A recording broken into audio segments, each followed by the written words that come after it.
आज चाहिँ फुल सम्बन्धी भिडियो लिएर आएको छु। यो ढकमक्कै फुलिरहेको फुलहरू देख्नुहुँदैछ। यो चाहिँ मेरो आफ्नै ठुलो भाउजू रमा भाउजूले रोप्नु भएको है, उहाँको घरमा, र एकदमै मजाले रोप्नु भएको छ र भेराइटीहरू पनि डिफ्रेन्ट छ।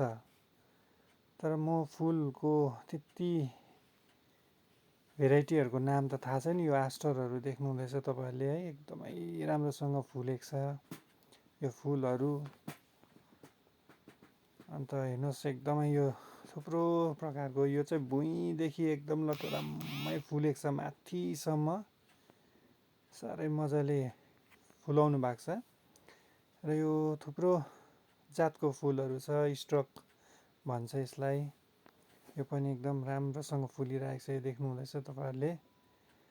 र यो फुल फुलाउनु पनि त्यति सजिलो छैन। यसलाई पनि सानो नानी सरह स्याहार सुसार गर्नुपर्छ। बिहान उठेर यसलाई पानी दिनुपर्छ है, यसलाई कस्तो प्रकारले मलहरू हाल्नुपर्छ, यो देख्नुहुँदैछ नि, एकदमै दामी फुलेको छ।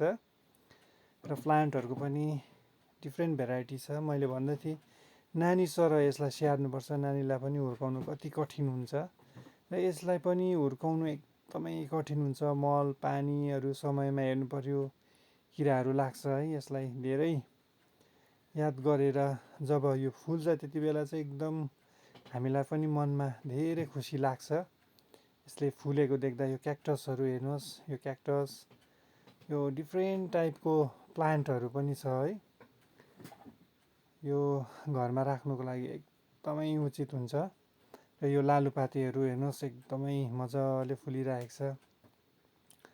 यो थुप्रो क्वालिटीको छ। भाउजूले एकदम टाढा टाढाबाट कलेक्सन गरेर राख्नु भएको छ। यो यतातिर साह्रै देखेको छुइनँ यो भेराइटीहरू।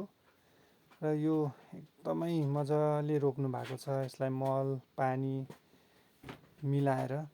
र घरमा फुल फुलिरहेको छ भने चाहिँ एकदम घरै उज्यालो जस्तो लाग्छ है। तर घरमा फुल छैन भने चाहिँ एकदम बिरानो लाग्छ। र यो फुल हेर्नुहोस्, कतिवटा भेराइटीहरू छ। यो धेरै राम्रो राम्रो प्लान्टहरू पनि छ। धेरै दुःख गर्नुभएको छ यसलाई बिहान उठेर यसलाई स्याहार सुसार, नानीलाई भन्दा पनि भनिहालेँ, बेसी स्याहार सुसार गर्नुपर्छ। र यो यसरी फुलेको देख्दा चाहिँ एकदमै राम्रो लाग्छ है। यो देख्नुहुँदैछ नि तपाईँहरूले एकदम। र थुप्रै भेराइटी यो मनी प्लान्टहरू है देखाउने प्रयास गरिरहेको छु म तपाईँहरूलाई।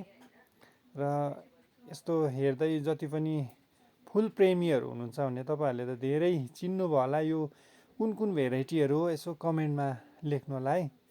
म पनि अलिकति यो भेराइटी यस्तो रहेछ भनेर जान्ने इच्छा राख्ने व्यक्ति नै हो। र यो सानो सानो भर्खर रोप्नु भएको छ है। यसलाई चाहिँ अब यसलाई पनि स्याहार सुसार गर्नुहुँदैछ। र थुप्रो यहाँ भाउजूले दिनभरि नै स्याहारिराख्नु भएको हुन्छ। यो चाहिँ तपाईँको जिरेनियम डबल रहेछ है, डबलमा एकदम दामी फुलेको छ। हेर्नुहोस् न, यो थुप्रो भेराइटी छ यसको डबलको पनि। र यो भिडियो लामो हुन्छ होला भनेर मैले छिटो छिटो बनाउने प्रयास गरेको छु। यो हेर्नुहोस्, एकदम राम्रो कलर छ यो सेडिङमा है। यो हेर्नुहोस् एकदम, यो त झन् एकदम मलाई पनि धेरै राम्रो लाग्यो। यो भर्खर अब आउँदैछ, यो अर्को वर्ष झन् धेरै राम्रो हुन्छ। यो एन्जिलियाको भेराइटीहरू पनि थुप्रो छ। यो डिफ्रेन्ट कलरको भेराइटीहरू हो, एउटै मात्रै होइन। यो साइकलमेनहरू हेर्नुहोस्, एकदम मजाले रोप्नु भएको छ।